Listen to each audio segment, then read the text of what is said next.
Welcome to Now Hear This. I'm your host, Chris Spangle. Now Hear This is a conversation with leaders in Indianapolis that are working to improve the lives of Hoosiers.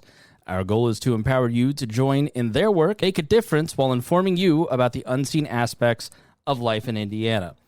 If you miss an episode, you can listen via podcast at nowhearthisindy.com. I'm very excited to talk to my guest today. She is an eminent citizen, one of the most accomplished people in the city that is a great leader in our city. Her name is Maggie Lewis. She's the CEO and Executive Director of Boys and Girls Clubs of Indianapolis. Thank you so much for joining me today. Thank you, and thank you for that warm welcome. No, absolutely. I've followed your career for a long time, and you do so many great things for the city of Indianapolis, and we are so happy to have you here on Now Hear This.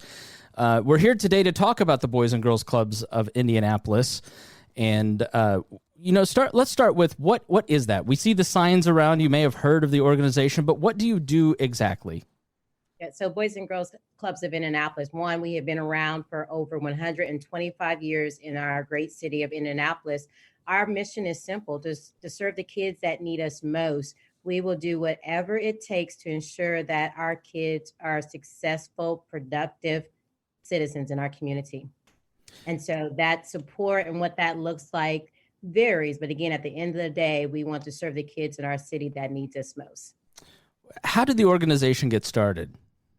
So like a lot of great organizations, it actually started by some amazing women who saw a need to serve kids in our community, wanted to ensure that they had the tools that they need to be successful, that they had a place where they can go and be safe, a place where they can go and receive that mentorship, that support that they needed. And not because the family wasn't intact, but we find that in a lot of different communities, parents and caregivers are busy taking care of the bills, going to work, going to better themselves so they can be a better provider. And so our kids are often left at home by themselves to fend for themselves. And so the Boys and Girls Clubs comes in and provide that after school care for the kids in our communities. So what does that look like for your typical member that comes into one of your programs? Tell us about some of the programs that you run. So again, we are after school provider. So after school, kids are dropped off at the Boys and Girls Clubs. We have 12 locations throughout our great city. We provide meals. And so oftentimes we know that our kids are faced with a lot of different challenges. We want to offer these programs, but first we want to make sure their basic needs are met. And so we provide meals to our kids when they come into our space. We provide academic programming. So we want to make sure that our kids are getting help with their homework, that they're getting the tutoring that they need, again, to be successful in school. So lots of programming around academics. Also, healthy lifestyles. We want to make sure that our kiddos are healthy. We want to make sure they're making healthy choices with their foods. We want to ensure that they're being physically active. Oftentimes kids like to play video games, and I'm not knocking video games, but when I grew up, we were out running around, playing tag and playing kickball and what have you. So we want to make sure that our kids are healthy and physically active. And so those are the types of programs that happen in our space. We also offer arts programming. We do programming around food, you name it. Again, we try to provide a lot of different programs for our kids to keep their attention, because we recognize there are a lot of different things competing for our kids' attention. And so we want to, again, provide that safe space and give them activities that keep them busy and active and off of the streets. So do your members show up to a physical location? Are you in schools? Where do these activities take place? So we have 5 standalone clubs that we like to call, but then also we have 7 school sites where we have great partnerships with Warren Schools, IPS, and a charter school here in our community. So for the school sites, it's really easy. When that school bell rings, they just come on over to a space where our team is there welcoming them and keeping them busy. But then we do have those 5 standalone sites in neighborhoods that we believe that truly needs us. And so they're dropped off at the sites. We have one site specifically at 38th and Post Road. It's our newest site.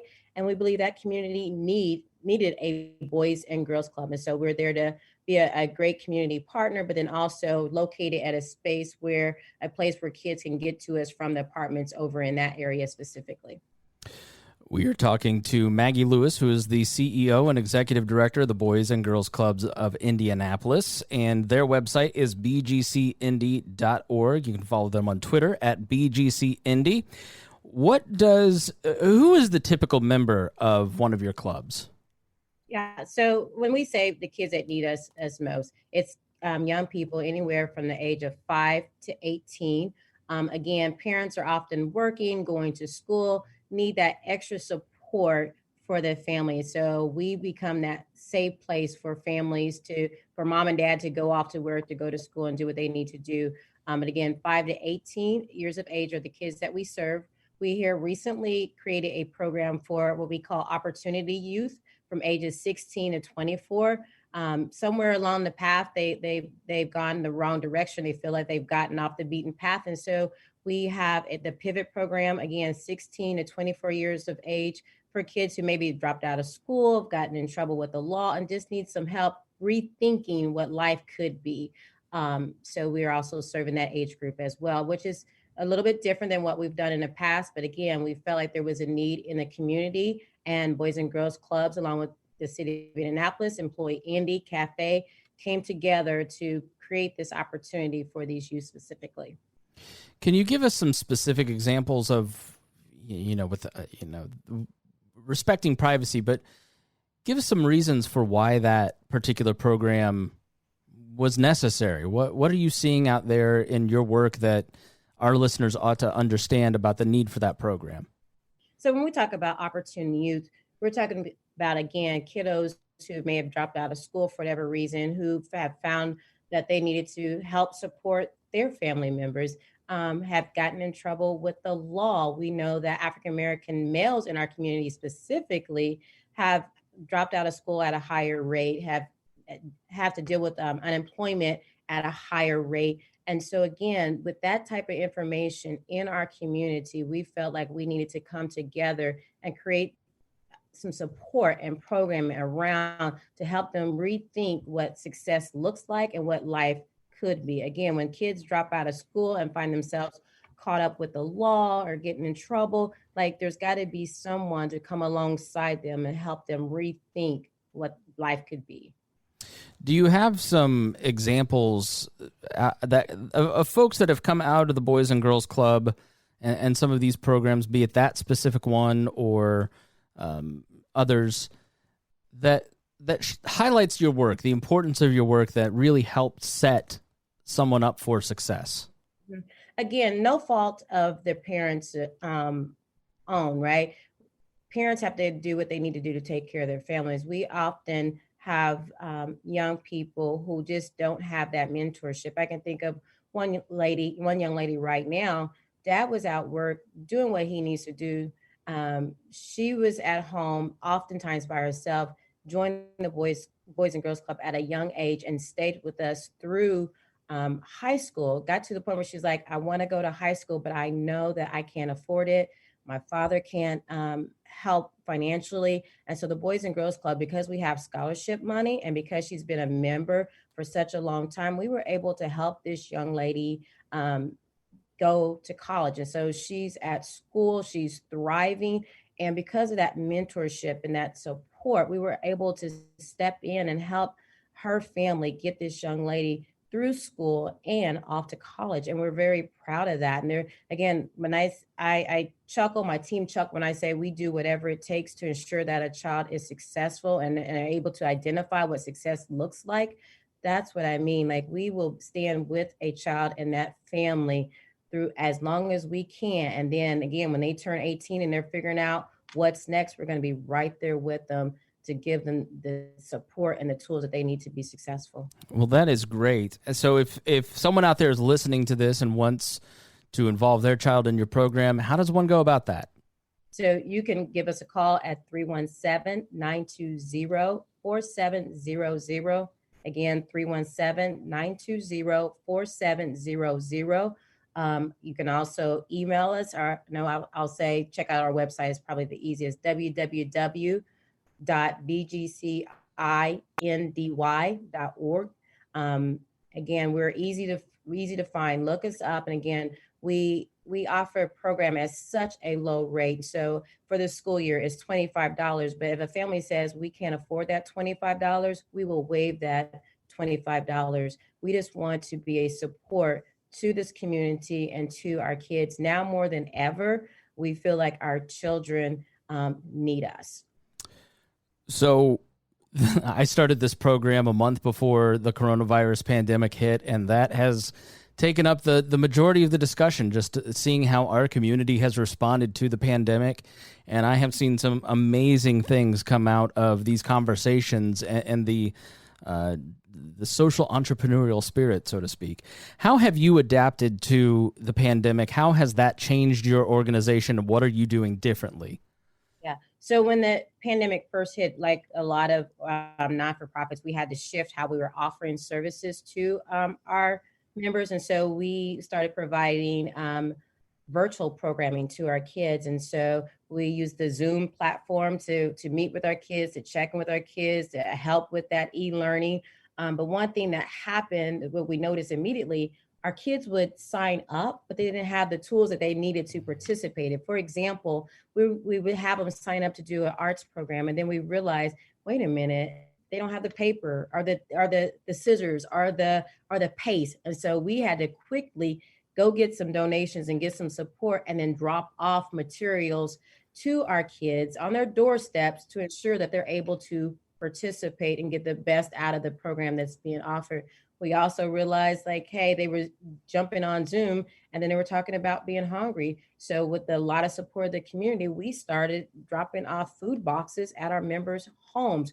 Again, doing whatever we needed to do to ensure that our kids and our families knew that they were not alone. And, we often talk about a lot of things have been canceled in 2020, right? But we believe at Boys and Girls Clubs of Indianapolis that hope is not canceled. So anything that we can do to inspire and to talk about hope and again, inspire our families, that's what we want to do, because we do not believe hope is canceled. That's one thing that we really believe through and through. Sounds great just to have that lifeline, somebody checking in and just making sure folks are okay. Absolutely. And we as adults need that, right? We need to know that there's somebody willing to stand beside us or come alongside us and just hold our hands and help us through this. And so that's what we do at Boys and Girls Club. That's why mentorship is so important in our community. Kids need to know that there's an adult that loves and cares about them. So obviously everybody's shifting to fundraising events. Those are incredibly important for any nonprofit. So tell us a little bit about the virtual Youth of the Year Blue Door Gala. So now more than ever, we believe it's important that we celebrate our youth. I just talked about hope being canceled and a lot of things being canceled in 2020. But again, we believe hope is not canceled, and we need to celebrate our kids, our babies now more than ever. So every year, we select a Youth of the Year. It's our opportunity to bring all of our kids together and celebrate the good things that they're doing in life, right? Oftentimes we hear about the bad things kids are doing, but this is our opportunity to celebrate them, whether they're doing great in sports, whether they're doing well in academics. We just want to stop and pause and celebrate our kids. And so on November the 11th, we're going to announce our Youth of the Year. Again, it is a fundraiser. And like many not-for-profits, fundraising has gotten challenging.